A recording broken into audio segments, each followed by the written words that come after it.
Is just beginning, and we're talking up to a foot of rain in some parts of southwest Florida. Chris and I are also going to talk about our growing concern about high winds in Okeechobee and Indian River County as the eye wall of the storm approaches. We'll get into all of that in just a second, kind of a deep dive, but there's the storm making landfall. It is beginning to weaken, which is what we expect now that a storm is on shore. As you can see, the winds 130 miles per hour, north-northeast at 8, just crawling right now to the north-northeast, only about 5 or 10 miles per hour. It's 100 miles now from Orlando. That's significant because that's in the latest advisory from the Hurricane Center, and that may be where it ends up in about 12 to 24 hours. I'll show you the track, but there's Orlando, about 100 miles away on a track very similar to Hurricane Charlie. Back in 2004, this storm hit in about the same spot. Charlie went through Orlando.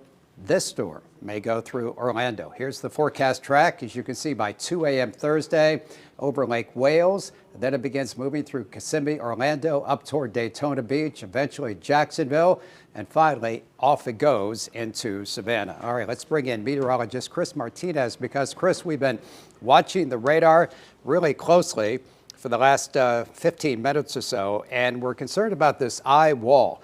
And here it is, and you can see where we are.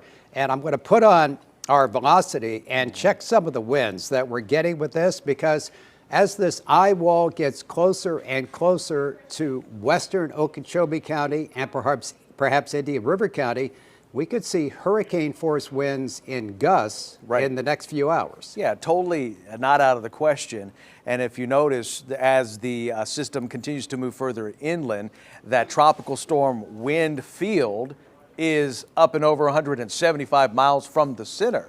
Now, just to put everything in perspective, from one end of Florida to the other is roughly about 150 miles across. Or if you take Alligator Alley, it's about 150 miles from Fort Lauderdale out towards Naples. But the wind field of those tropical storm force winds is just so expansive. That's why it's so breezy.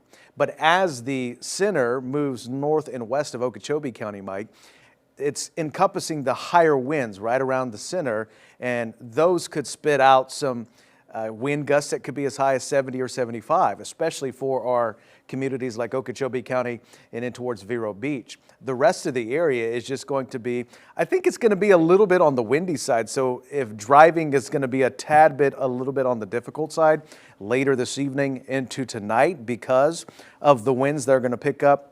And you can see this graphic, Mike, as we go through the overnight. It's still popping 55 mile per hour wind gust in Stewart, and even tropical storm force wind gusts 45 to 50 in towards the Palm Beach County area. So, yes, even though it has made landfall, and I think, you know, to touch on the tornado threat as well, I think that's losing. It's not like last night. Right. But as the center moves further inland and just northwest of Okeechobee County, we've got to watch those outer bands that are going to pack. And it's in those outer bands that you get those kind of downburst of wind that can happen.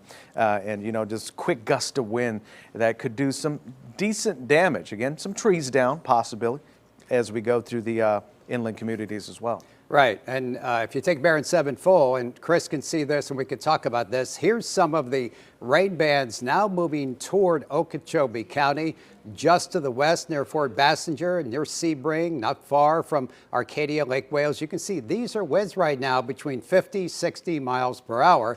The other concern, I think there are probably more manufactured homes in Okeechobee County than any of our other counties, and obviously they're not, you know, they don't do well when it comes to hurricane force winds or winds of 50 to 60 miles per hour. But you can see as we show you the storm itself, here is the actual, got the wrong button there. There we go.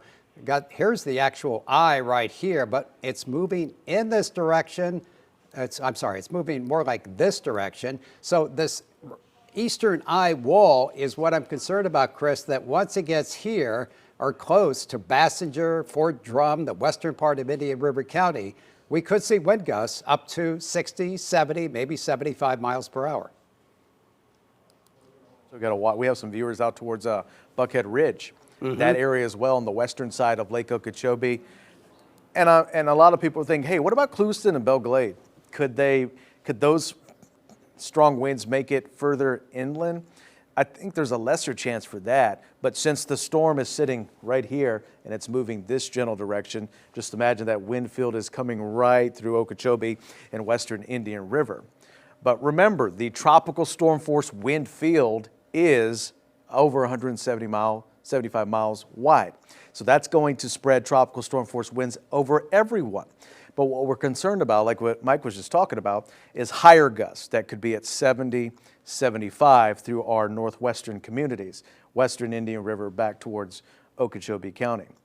But I think, Mike, it's safe to say that the winds are only going to slowly ramp up. More sustained kind of stronger winds are going to move in. And it looks like we'll stay that way through this evening and into the overnight, first part of tomorrow. And then the modeling is showing that by tomorrow afternoon, the winds are going to start to die down just a little bit as the system moves over a little closer towards Orlando. Yeah, I agree. Exactly. Let me just real quick go through Okeechobee County, our updated county by county. If you want to take Barron 7 full, you can. And we'll give everyone a little better sense of what we're talking about. Here are those gusts, maybe up to 75 as we head through this evening.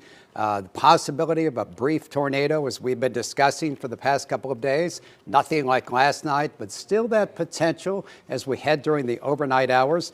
Let me go to one other county. Give me 1 second to fix my machine. There we go. So here we are in St. Lucie County, where winds could reach 70 in terms of wind gusts later tonight.